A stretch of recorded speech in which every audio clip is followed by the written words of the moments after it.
Hey everyone, welcome back to the channel. Thanks for tuning in again. We are here with my 2023 Nissan Frontier Pro 4X build, and I've got a lot of questions about just how much height we gained with the lift. And now I don't mean height as the lift on the sides, but I'm talking height underneath. So some people have wanted to know just how much room you have, say from your diff, your shocks, your struts, everything underneath that might hit control arms. So yes, I'm out here in the middle of nowhere right now, but I'm not going to crawl around on the gravel and measure stuff, and it's not 100% level. So what we're going to do for this video is go back home. I'm going to park in my garage. It's a little bit tight in there, but it'll work. And I'm going to crawl underneath here, and we're just going to give you guys some measurements. I'll give you some from the side steps. We'll measure the lower control arms, we'll measure the front diff, rear diff, the shocks, where they mount to the back, pretty much everything that's low to the ground. So you got an idea of just how much more height you'll gain when you lift the truck. And if you're wondering, the lift I've got on here is the Dobinson's IMS kit.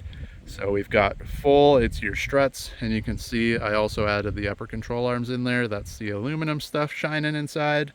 So you got your struts up front, and then this truck has leaf springs in the back and shocks. So the springs and shocks are both added into the rear. And if you're wondering, they do make kind of a beginner, medium, and stiff suspension. This is the stiffest. I forget the pounds. I believe it's 220 up front and 800 in the back, but don't quote me on that. That's just the numbers. I'm pretty sure I'm right, but again, don't quote me. Go check it out for yourself. You basically get more leaves, stiffens it up a bit. Reason being, I like a stiffer suspension myself. And then again, because we're building out the truck like we are, we've got the rack and the iCamper on there now. Eventually, if CBI ever drops it, I want to get the rear bumper or something similar to that. But again, once you load some stuff in the back, and especially if we do like a full overland, once I load up a bunch of stuff, you can have tons of stuff in here, just supplies, fridge, food, water, just tools. I just got one little tote I bring with me. I'm not going anywhere crazy. It's just forest roads right now. So again, we're going to go back into the garage, and I will climb under there, maybe hose it down a little bit first, climb under there and give you guys some measurements off of a level ground. You can compare it to your truck, whether lifted or not, just to see what you're going to gain, and hopefully this helps you out. All right, so here we are back at home in the garage, nice and level ground. Don't worry about the noise in the background. If you can hear it, there's people working outside. But now that we're on level ground, we've got our tape. So we'll start on the back and we'll see just how high everything is under the truck. All right, so starting with the hitch, if you put your tape measure up, my truck does have the hitch. You're looking at just about 19.5 inches or 49 centimeters. And now if you don't have the hitch, you would gain up to about 22.5 inches or say 58, just to be safe, centimeters. And now I do have a full-size spare tucked under the truck, and you can see the chains hanging down again. I'll have to fix that. But with a full-size spare, you're just about the same as the hitch here. So 19.5, so we'll say 19 inches just to be safe, 48 centimeters. But without the tire, the next lowest thing, we'd be moving up to the rear diff and your shocks. So let's get over there. All right, so the lowest point actually on the entire truck is where your shocks mount here on the rear. The other one is on the other side. These are low enough that Z1 Off-Road actually makes little guards for these. So basically you take out your bolt there, which holds the bottom of your shock, and you can see there's another one up there, and they basically just bolt a steel guard around it, similar to a skid plate, but they're just tiny, and they stop you from bashing the bottom of your shock basically. Because being the lowest point, you can see here from the ground, you're only about 10 inches, so not very much. But usually, because it's right beside the tire, if your tire's up on something, So of course, that's gonna push this up in the air when you're driving over stuff.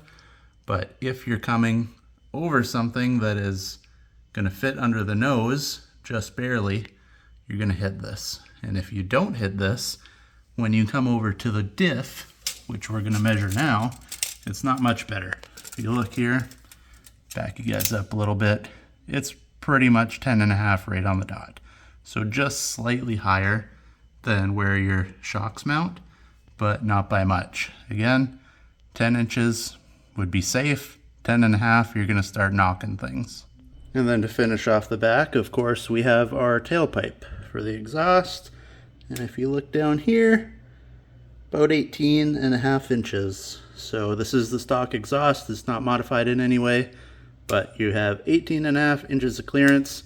And now, because I know it'll come in the comments, the rear fender with the lift from the ground, pretty much straight up, you're looking at 39.5 inches. And that is with the rack and the tent. These don't droop too much. I've got the heavy duty leafs and everything on this truck, so it's not gonna droop too much with the weight, but 39.5 with everything loaded on top. And then again, with the front to go with the rear, this is with the CBI bumper and everything on front. 2 inches lower, you're looking at about 37.5. All right, now moving to the side and underneath the truck for my side steps. I get a lot of questions on these. These are Iron Bison side steps. They're made to look like sliders, but they are not sliders. They are just a step. Only different thing is it doesn't have an actual step. So like the stock ones where you have the step that drops down, these are pretty much flush with the body. So let's get down and measure that. All right, so side steps from the ground, you're looking at about 17 inches, just slightly under. But having said that, if you look a little bit further under the truck, you can actually see right here is the skid plate for your gas tank. So that sits a little bit lower than this. So let's climb under and we'll measure some of the goodies under here. All right, so below here, obviously your frame is next up. You're looking at about 14.5. It does get a little bit higher up towards the front. You can see it has the step right there and it kind of moves up a bit, but 14.5 for that. And then the skid plate, when you look like this, I know with the light and the angle, it's kind of hard to see, but it's about 14. So hangs just slightly lower, but still, at least it's not plastic. It is aluminum or stamped steel, whatever it is. It's going to be a lot tougher than plastic. And you can see with the nice Canadian weather, we already got some rust forming on it.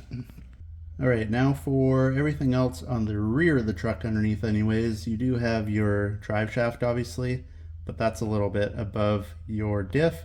So I'm not going to measure that because chances of you hitting that are pretty slim. If you're going to come down on anything, chances are it's either going to hit this or it's going to run into the diff. Your drive shaft should be okay. And when you come this way, your exhaust, of course, is all tucked way up there. So again, you can see looking that way. If you're coming down and you're crashing onto something, you're going to end up hitting the frame before you hit any of your exhaust. So then, after that, moving up to the front, we have our skid plate here. And you can see it curves down just slightly. I think that's to get like water and debris and stuff to flow out so you don't have gunk sitting between there and all the goodies above. And then again, up front, you just got a couple crossbars and stuff right here and on that side. And then when we come up here, we'll go on the front of the vehicle for all this, but you'll have your lower control arms and everything to go and measure here. So let's get on that. All right, so your lowest point on this middle skid plate that angles itself down is about 12.5. But again, this thing, it is steel, but if you were to hit it on something, you can see up here, it's got room, so it would flex up.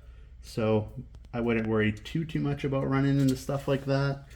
And then if you come over here, these crossbars are all the same height as your actual frame. It's all welded, it's part of the frame. You can see bolted on that side.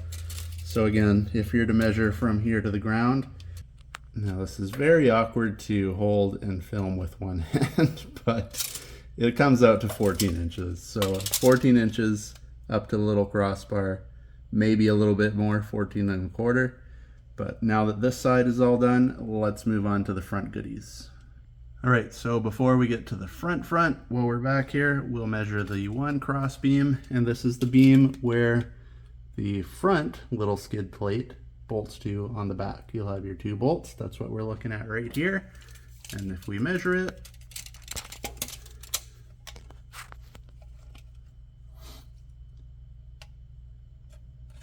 just shy of 13 inches, maybe 12 and 3/4.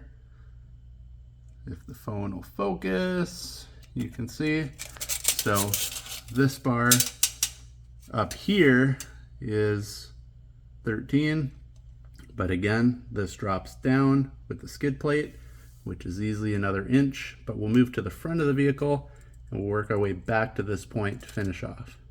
All right, moving to the front, just as a bonus, because a lot of people ask me this too, how high off the ground is the CBI bull bar with the front bumper?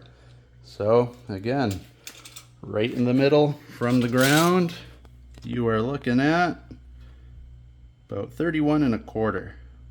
All right, so now getting underneath on the front, I obviously have the CBI covert front bumper, but when you put this on, you can see you do have your initial aluminum skid plate up front that comes with the Pro 4X. It bolts back on just the same as it came off, but this truck actually had a secondary one that kind of went in there.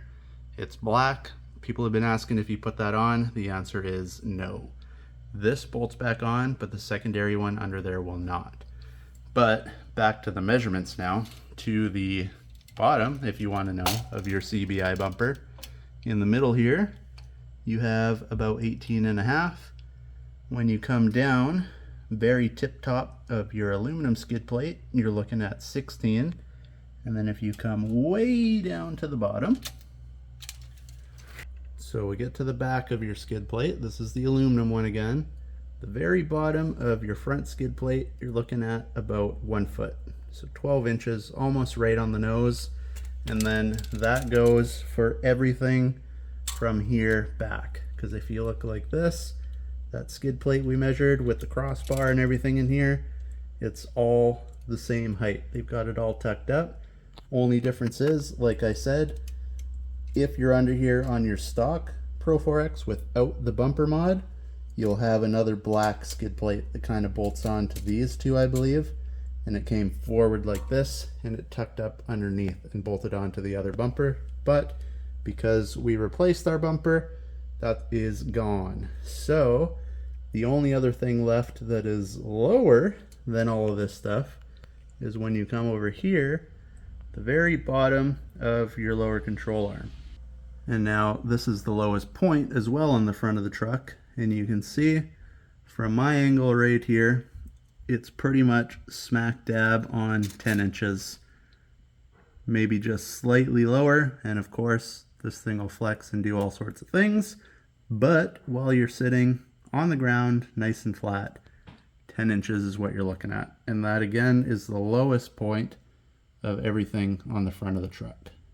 And now, because I know it's coming in the comments, people are gonna go, oh my God, your truck is leaking. What this is when I bought the truck, I got lifetime oil changes from Nissan, part of their deal when I bought the truck. This is what they leave you with, because if you look up in there, your oil filter is tucked up top. When they take that off, the oil leaks out, goes over everything. You can see they kind of wiped it up a bit on the crossbar there, but drips here, drips on the frame, comes through all the holes, makes a big mess. If you come under here the day after, it's actually still all wet and covered with oil. So yes, I get free oil changes, but this is the gross mess they leave you with. All right, so there you have it. I think I got most of the major parts underneath the truck. Again, it's the Dobinson IMS lift. We gained about 2.5 inches in the front, 3 in the rear. And again, the truck's a little bit loaded, got a little bit of weight on the front, a little bit of weight on the nose. Doesn't drop it a ton, but it will make a slight difference if you don't have these mods on your truck. So if I missed anything, let me know in the comments and I'll come back here and I'll measure it up and try to get it responded to you as quick as I can. If you like the video, like and subscribe. Hopefully we catch you in the next one. Thanks for watching this one, and stay tuned for more stuff to come on the Frontier.